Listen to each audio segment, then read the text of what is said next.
Быть хорошей женой – это когда вы остановились, и ты предложила ему половить, так как там кто-то ловит. А я пока ногти подпилю. Пока я читаю, мой рыбачок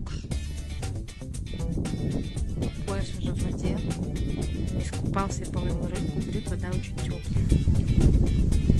Как раз вышли из парка Монрепо, там нельзя ловить, а здесь можно. Вроде бы. Ты хоть что-нибудь поймал? Друзья называют меня агент 007. 0 пойманной рыбы, 0 поклевок. За 7 часов.